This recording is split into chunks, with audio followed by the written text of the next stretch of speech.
जैसा कि आप सबको विदित है, आज हम बैठे हुए हैं हमारे मसीहा और चिकित्सा के पूर्व चिकित्सा मंत्री राजेंद्र राठौड़ साहब चूरू से और राजस्थान के समस्त जिलों से पधारे नर्सेज साथी, पैरामेडिकल संपर्क साथी। आप सभी को ज्ञात है कि आज हम नर्सेज भर्ती और पैरामेडिकल भर्ती मेरिट प्लस बोनस की मांग को लेकर आज उपस्थित हुए।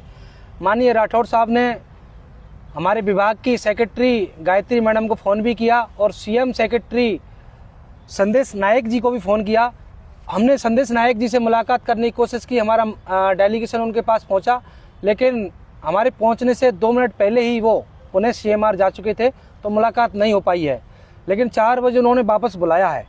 मैं आप सबको राठौड़ साहब की तरफ से आश्वस्त करना चाहता हूं कि मेरा जो अनुभव है, मैं व्यक्तिगत रूप से उनको 10 वर्षों से जानता हूं। नर्सेज भर्ती 2013 जो सबसे पहले संविदा से नियमित करवाने के लिए हुई थी, वो पूर्णतः उन्हीं की देन है। उन्हीं की देन है नर्सेज भर्ती 2018, जिसमें मात्र 4500 पदों का विज्ञापन उन्हीं के कार्यकाल में आया था। उनके रहते, उनके प्रयासों से 5, 10, 15 बोनस अंक थे, उनको 10, 20, 30 किया गया था और पदों की संख्या बढ़ाकर 6500 की गई थी। और उन्होंने ही नर्सेज भर्ती 2023 के रास्ते खोले थे। तो मैं उनकी तरफ से आपको आश्वस्त करना चाहता हूं कि वो एकमात्र ऐसे व्यक्ति हैं संपूर्ण राजस्थान में कि इस सरकार से हमें कुछ ना कुछ दिला सकते हैं। मानता हूं कि आज इस सरकार में उनका कोई पद नहीं है, लेकिन उनका पद हमारी नज़र में और राजस्थान के समस्त चिकित्सा वर्ग की नज़र में बहुत बड़ा है। तो मैं आप सबको विश्वास दिलाता हूं कि आप अगर उनसे उम्मीद करेंगे तो आपको वो मिलेगा जिसकी उम्मीद आप बरसों से कर रहे हैं। तो आप सभी से मैं आग्रह करना चाहता हूं, निवेदन करना चाहता हूं कि जो साथी घर पर बैठे हुए हैं, जो राजधानी के प्रत्येक जिले में बैठे हुए, वो अपनी नौकरी, अपना घर और परिवार और अपनी सभी सुविधाएं छोड़कर राजधानी जयपुर कूच करें, क्योंकि अब वो लड़ाई निश्चित रूप से एक लक्ष्य तक पहुंच चुकी है। अगर अभी भी हम लोगों ने एक्शन नहीं लिया और किसी भी तरीके से हम एक्शन ना ले पाए तो हमारे भविष्य के साथ इतना बड़ा खिलवाड़ हो सकता है जिसकी आपने उम्मीद भी नहीं की होगी। क्योंकि अगर परीक्षा होती है तो मैं आपको बता दूं, कर्मचारी चयन बोर्ड कहीं ना कहीं परीक्षा करता है, तो मैं आपको बता दूं आप में से 10% लोग भी इस भर्ती में चयनित नहीं हो पाएंगे। इसका कारण सीधा सा है कि 12th करने के बाद जो नर्सेज की ट्रेनिंग करता है वो तुरंत कोचिंग करता है, और कोचिंग करने के बाद उनकी जो तैयारी की जाती है वो नोट सेट की तैयारी करते हैं।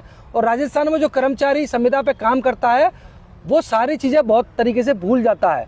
तो बोनस अंक लेकर भी हम उनकी बराबरी नहीं कर सकते और हम क्वालिफाइड अंक भी नहीं ला सकते।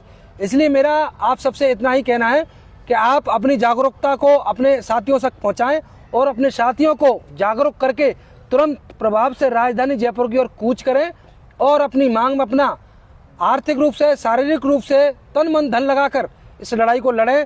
राजेंद्र राठौड़ साहब वो व्यक्ति हैं जो हमें इस लड़ाई में विजय दिला सकते हैं। इसके अलावा माननीय चिकित्सा मंत्री गजेंद्र सिंह खेपसर, माननीय मुख्यमंत्री महोदय भजनलाल जी एवं राजस्थान सरकार के जितने भी कैबिनेट मंत्री हैं जिनसे आपकी लगातार मुलाकात होती आ रही है, जोगाराम पटेल साहब हो, के बिश्नोई साहब हो, डॉक्टर किरोड़ीलाल मीणा जी साहब हो, जितने भी हैं उन सबके पास बैठने की ज़रूरत है, उन सबके पास गुहार लगाने की ज़रूरत है। अगर आप लोग अभी भी लापरवाही करते हैं और घरों पर बैठकर सिर्फ ये कहते हैं कि इतने से लोग आपकी लड़ाई लड़ सकते हैं, ये तो अपने अपने हिस्से की लड़ाई लड़ रहे हैं और ये आपके हिस्से की भी लड़ाई लड़ रहे हैं। लेकिन मेरा ये मानना है कि आप अपने हिस्से की 10% लड़ाई भी नहीं लड़ रहे हैं। इसलिए आज आपको निडर होकर अपने हौसलों को पूर्णतः बुलंद करते हुए राजधानी जयपुर में कूच करने की आवश्यकता है। माननीय राठौड़ साहब के बंगले पर आप सभी पहुँचें और राठौड़ साहब निश्चित रूप से आपको आपकी लड़ाई में विजय दिलवाएंगे। और उन्होंने इतनी सी संख्या पर आज जो कार्य आपके लिए किया उसके लिए मैं आभारी हूँ श्रीमान आदरणीय राजेंद्र राठौड़ साहब का, कि वो आज भी लोगों के प्रति उनके दिल में इतनी बड़ी जगह है और यही जगह और यही उनका सम्मान और यही उनका प्रयास आप सबको विजय दिलाएगा। तो आप सभी साथी आपके सभी मतभेद और संख्या और अवधि को भूलते हुए तुरंत प्रभाव से राजधानी जयपुर में पहुंचने का कष्ट करें। अगर आज आप लोग जागरूक रहे तो आपको कुछ मिल जाएगा। अगर आप लोगों ने लापरवाही की तो राजस्थान में नर्सेज या पैरामेडिकल की भर्तियां पुनः एग्जाम से होने लग जाएगी और संविधान नर्सेज का भविष्य हमेशा अंधकार में हो जाएगा। इसलिए हम सबको ज़रूरत है कि अपने घरों से निकलें और राजधानी में आएँ और रणनीति बनाकर इस लड़ाई को अंजाम तक पहुँचाने का कार्य करें। इतना ही बोल पाए यार, आज ज़्यादा एनर्जी नहीं है बोलने की।